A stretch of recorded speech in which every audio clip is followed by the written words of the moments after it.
Assalamualaikum warahmatullahi wabarakatuh.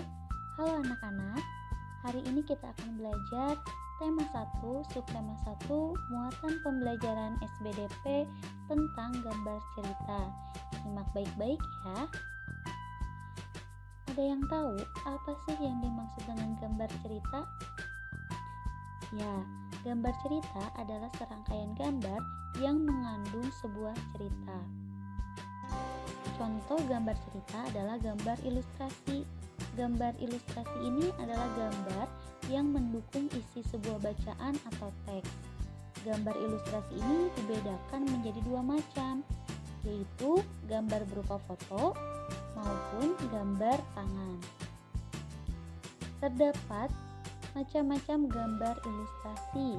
Yang pertama ada cergam atau cerita gambar. Berikut contohnya. Kemudian yang kedua ada komik. Anak-anak pasti tahu ya, komik.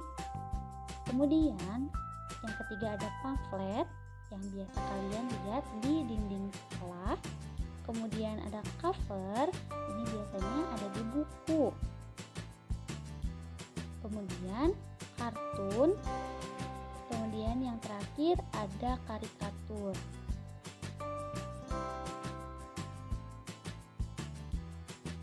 Selanjutnya, objek gambar ilustrasi dapat berupa gambar manusia, hewan, dan tumbuh-tumbuhan, serta benda-benda yang ada di sekitar kita.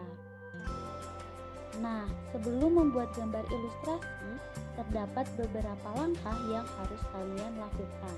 Yang pertama, menentukan gagasan atau tema. Kemudian yang kedua, membuat sketsa. Dan yang ketiga adalah melakukan pewarnaan.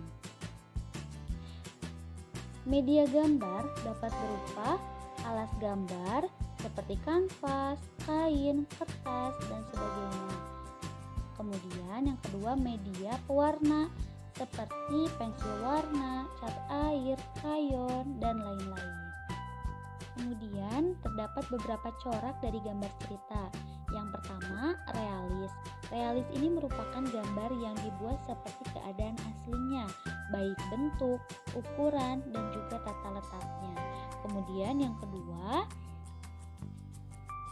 karikatur. Karikatur ini merupakan gambar yang melebih-lebihkan atau mengubah dari objek aslinya.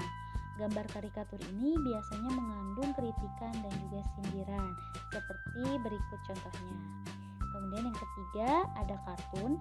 Kartun ini merupakan gambar yang berfungsi untuk menghibur dan berisikan humor. Gambar kartun ini dapat berupa binatang atau manusia. Kemudian yang terakhir dekoratif. Dekoratif ini merupakan gambar yang disajikan dengan mengubah bentuk objek aslinya, namun tanpa menghilangkan ciri-ciri khasnya. Berikut contohnya. Materi mengenai gambar cerita. Jika ada yang masih belum jelas, jangan ragu untuk bertanya kepada gurumu ya. Tetap rajin meskipun belajar dari rumah. Terima kasih. Wassalamualaikum warahmatullahi wabarakatuh.